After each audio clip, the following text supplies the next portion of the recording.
He thought he could crush me with his power, like I was nothing more than a tool in his office. But he never imagined the storm waiting for him at home.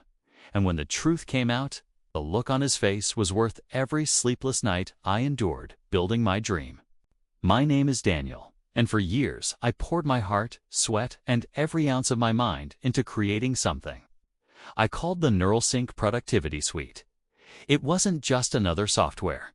It was a breakthrough that connected thought patterns with task management in a way that could change industries, save billions of dollars, and help millions of workers perform at their best. I stayed up late coding lines, designing systems, testing prototypes, and fighting through failures until the impossible finally came alive.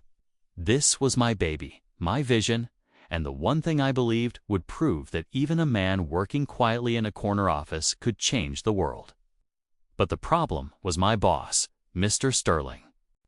He wasn't just demanding, he was toxic, the kind of man who lived off the blood and sweat of others.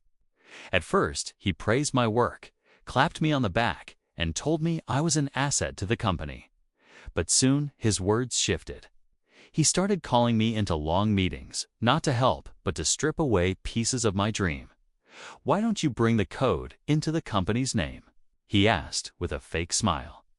"It'll be easier for us to protect it as a corporate project." I knew what he meant. He wanted to take my patent and stamp his name on it, like it had always been his. I tried to resist politely, saying the invention was my own and developed outside work hours, but his tone grew sharp. "Don't forget, Daniel, everything you make while you're under this company's roof is mine." That word, mine, rang in my ears like a death sentence to every night I sacrificed. It started small. He demanded to see my notes. Then he asked me to upload files onto the company's server. When I hesitated, he threatened that my position might be reconsidered. Finally, one day he called me into his office and slammed a stack of papers in front of me. "Sign it," he barked. "Transfer the patent to the company."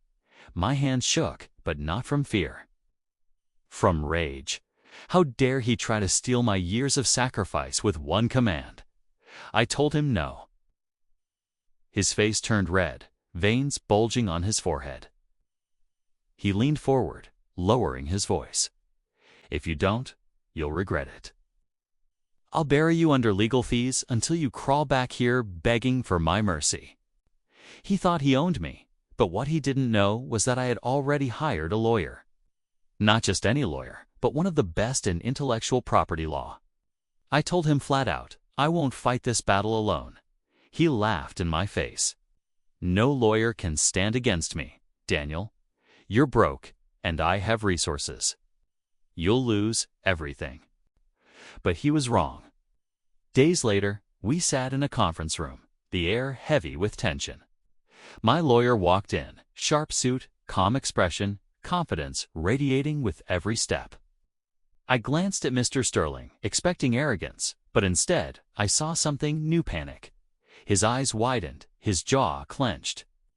He looked like he'd seen a ghost, and then it hit me. My lawyer was his wife. The silence was deafening as she placed her briefcase on the table and calmly said, "Good afternoon. Let's get started." Sterling stammered, his face draining of color. "Honey, what is this?" She didn't even look at him. "This is business. And right now, you're the opposing party." The power dynamic shifted instantly. The man who used to yell at me in his office now sat frozen, trapped between his greed and his marriage. His wife laid out every detail. My invention was created outside company time, using my own equipment, registered in my name, with timestamps and witnesses to prove it. Every trap Sterling thought he could set was dismantled piece by piece by the woman who knew him better than anyone. He tried to interrupt, to twist the story, but she shut him down with a cold glare. "You had no legal claim, and if you continue harassing my client, we will not hesitate to pursue damages." The room felt like a courtroom, and Sterling looked less like a boss and more like a criminal caught red-handed. When the meeting ended, Sterling stormed out, slamming the door, but his power was gone. He couldn't touch me anymore. Over the next weeks, the office buzzed with whispers.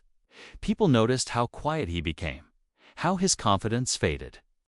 Meanwhile, my lawyer and his wife filed protective measures ensuring that my patent was untouchable. Sterling tried to regain control at home, but even there, the cracks grew. Rumors spread that his marriage was collapsing under the weight of his lies and greed. In trying to steal my future, he destroyed his own, and me. I thrived. With my invention protected, I found investors who believed in the NeuralSync productivity suite. We launched it into the market, and within a year, it became the hottest tool in tech. Workers reported higher productivity, companies saved money, and my name was tied to the innovation that changed the game. Every time I signed a new deal or gave a keynote speech, I remembered that conference room the moment. Sterling realized his downfall was delivered by the very person he thought he controlled. It wasn't just revenge, it was justice.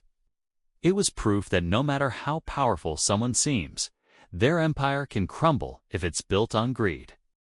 I often share this story not just to celebrate my victory, but to inspire others. Because every dreamer, every innovator faces a Sterling at some point, a boss, a bully, someone who thinks they can take what you've worked for. But if you stand your ground, protect your vision, and trust the right people, you can turn their arrogance into their undoing. My toxic boss thought he owned me. He thought he could erase my years of work with one signature. But in the end, his own wife, the one person he never thought would stand against him, became the sword that cut through his greed. And me?